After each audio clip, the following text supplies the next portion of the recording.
Assalamualaikum and very good evening to Dr. Siti Manisa and all of my friends. My name is Muhammad Nahur bin Babasha, matrix number 184037. So today I would like to explain and discuss about employee benefits and plan, which is MFRS 119. So first of all, we look about the objective of this standard.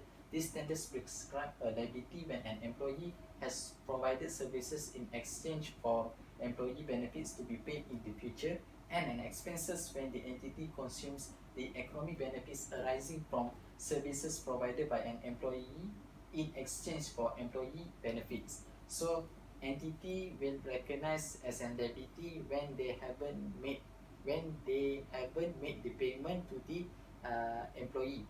So the entity will recognize an expenses when the entity already made the payment to the employee. So next we look about the who are employee. Employee are the those who are working in a company and organization where they contribute their energy to produce their company productivity. So as you can see that the employee don't have any relationship, doesn't have any relationship with the entity, uh, with the entity, but however they contribute their energy and they contribute their energy and involved in daily activity to produce the company productivity. So around 90% of the company productivity are controlled by employee. So as you can see that many company in Malaysia, many company in Malaysia, many of them are employee that control the company daily activity.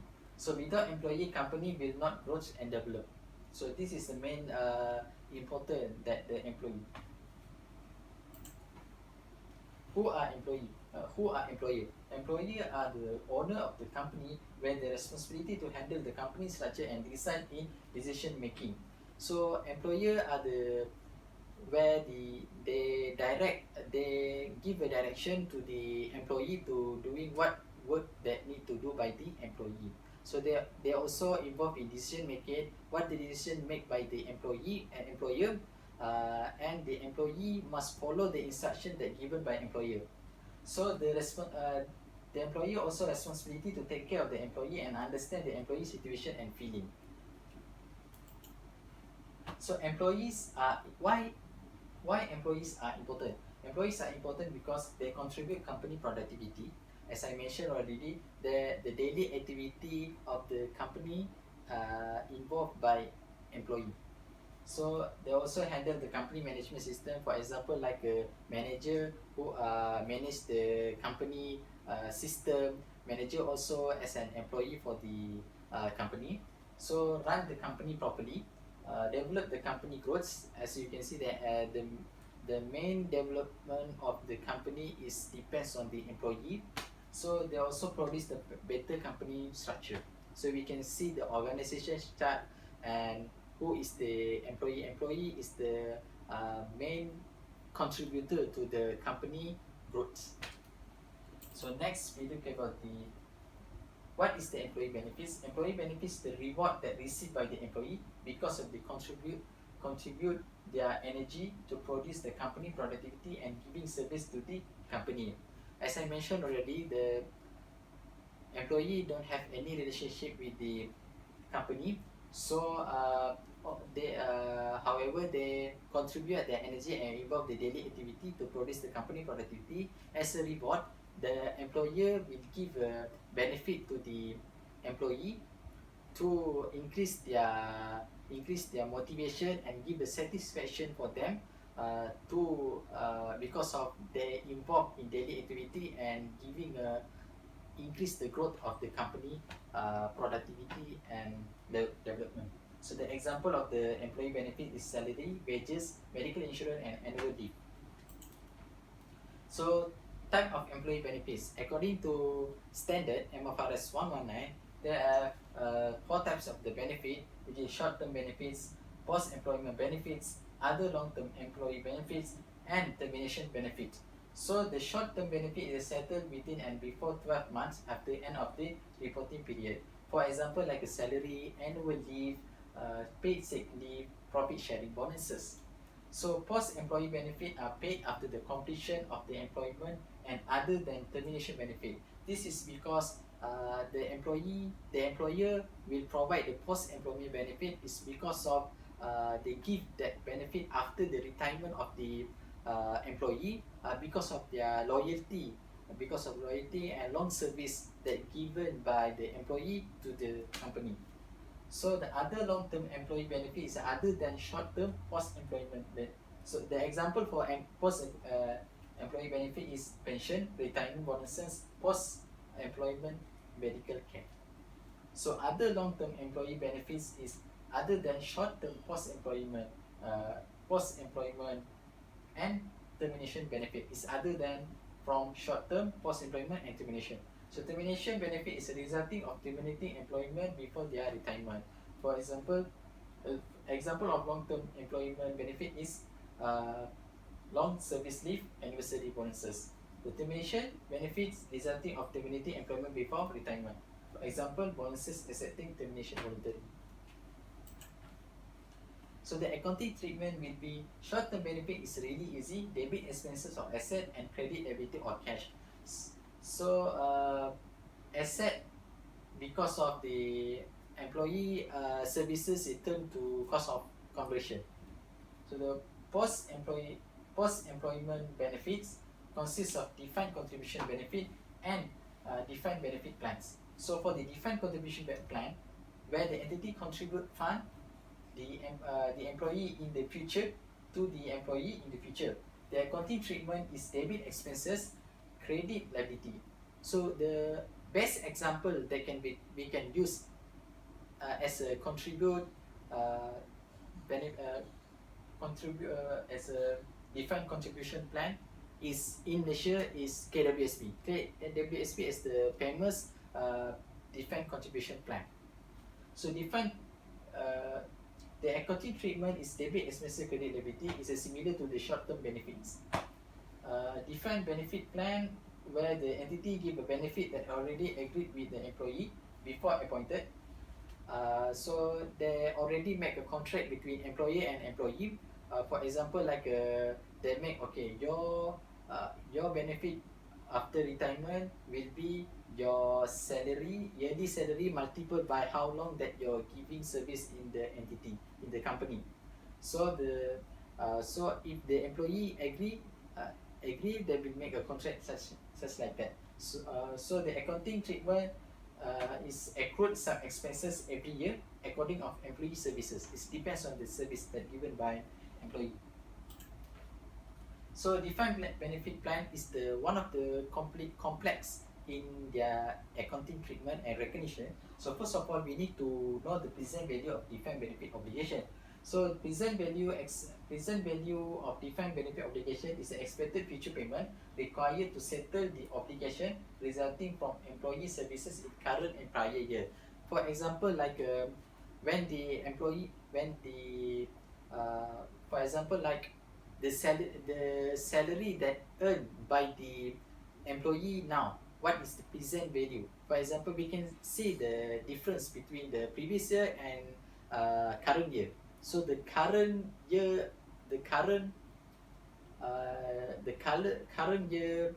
benefit that received by the employee. So the current service cost is increase in present value, defined obligation resulting from employee services in the current period. So like a current cost is the for example 2000x1 I have the yearly salary is 10,000. When we come to 2000x2 will be it will be uh, it will be it will be 10,000 15,000. So the 5,000 will be the current cost. What the cost that that we need to give by employer to employee. So plan asset is the expected or future expenses that fixed to employee after their retirement. So this is basically we can say that employer uh, will expect and fix what the actual amount that need to give to the employee after their retirement. For example, that okay, this employee will work to me with to me around 20 years. So this during the 20 years, I will plan the asset, okay, such as 200,000. So the retirement that will earn by the employee is 200,000. So this is the plan asset that already recognized in the financial statement. So asset ceiling, the asset ceiling is the present value of any economic benefits available in the form of refund from the plan and reduction in the future contribution to the defined benefit plan. So this asset ceiling, simple we can say that the plan asset and present value. So if the an increment, if we compare to that, so we have a balance in plan asset, it will be an asset ceiling, it will be a surplus. It will be a surplus that been adjusted in asset ceiling. However, when it's exit, the present value exit, then is more than planned asset, it will become a deficit. So deficit and surplus, I already explained about that. Deficit net defined liability, present value of defined benefit obligation bigger than fair value of planned asset. Surplus net defined asset, present value of defined benefit obligation less than fair value of planned asset. So a step in recognition of defined benefit plan is, first of all, we need to determine the deficit or surplus, ultimate cost of benefit, discount to determine the present value of defined benefit obligation, deduct of fair value of planned asset. So the discount to determine the present value of defined benefit obligation, we will talk about later. We got example for that. So step 2 is to determine amount in the statement of the financial position, adjust for effect of asset ceiling, where got a surplus or deficit. So step 3 is to determine amount in profit or loss. We need to determine the amount, what the amount that need to recognize in profit or loss. And finally is determine the remeasurement to other comprehensive income. Step 1. So according to standard, we can use the actuary variation method. This is one projected united. So first is the projected united method. So each period of the services give rise to additional unit of benefits entitlement. Measure each unit separate to build up the final obligation. So you can see, as you can see in the timetable here, so we have a unit 1 until to unit 7. So each unit represent the post-employment benefit that are received by the employee. So every year the post-employment benefit must be discounted. So this is the recognition for the defined benefit obligation. So every whole post-employment benefit must be discounted. So we look at the example. So this is an example. ABC company hired a professional employee on 20x1 for 5 years services and terminating in 20x5. At the end of the employment, ABC will pay lump sum remuneration of 100,000 to the employee. The discount rate used actuary valuation is 5% per year. The discount rate is depends on the entity, what they fix. So the 100,000 will be the planned asset for the entity. So first is the attributing benefit to the period of services. So we will see here 20x1 for the previous year is 0 because it just appointed, don't have anything. Currently is the current year post-employment benefit. 100,000 divided by 5, so 20,000. This 20,000 is expected by entity to be given to the employee. So 20,000 every year. So total will be 20,000. So this 20,000 will be carried forward to the next year. So will be the 40,000, and then the 40,000 plus 20,000, 60,000, 80,000, and 100,000. The final total for the 20x5 will be the 100,000, which is expected of planned asset. Next will be the measurement. So as you can see here, we have a 20x1 until 20x5. So the opening obligation will be 0 for 20x1, which is the employee just appointed. So interest we can take from the entity discount factor. So discount factor we can simply calculate by 1 divided by 1 plus 5 power of n. N is a represent of the number of years. So the current service cost is simply we can calculate by the post-employment benefits multiplied by discount factor. So in this case, the post-employment benefits will be 20,000 every year. So 20,000 multiplied by the discount factor, and you will get the current service cost. So for the closing, we can calculate such calculated by opening obligation plus with interest plus with current service cost, and then we will get the closing rate. So the closing rate for every year we bring carry forward to 20x2. For 20x1 will be 16454. With carrying forward to 20x2, the opening will be 16454 multiplied by interest 5%, 823. So the discount, the current service cost will be 17277, which is 20,000 multiplied by 0.8638. So and then for the closing will be 16454 plus 823 plus 17277, and then you get 34554. So this amount will be carried forward to 20x3, and then we just do simple math for interest and then the current service cost, and then we get the closing. Supposing we will every year will be carried forward. So for the 20x5, the ending will be the 100,000, which is the same as the planned asset. So the third one is remeasurement. So remeasurement is debit expenses, employment benefits. So this will consider like, okay, for the current service cost plus with interest. So current service cost plus with interest, we get 16454 for the 20x1. For 20x2, you get a current service cost 17277 plus 823, you get 18100. So same like that for the 20x3, 18141 plus with 1728, you get 19869, and then 20x4, 19048 plus 2721, you will get this one 2769. For the fifth year, 20,000 plus 3810, you will get 23810. So the credit will be provision for employee benefits. Provision for the employee benefits. This is because the employee made the provision because the payment haven't made yet. So this is the provision that we expected need to be given to the employee for the future. So step 2 is amount in financial statement. So we need to recognize the net defined liability deficit or net defined liability surplus. When surplus, we need to adjust by asset ceiling.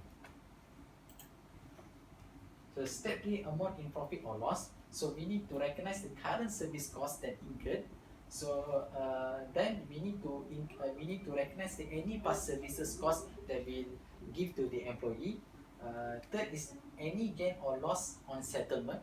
Any gain or loss on settlement that gain from the plant asset and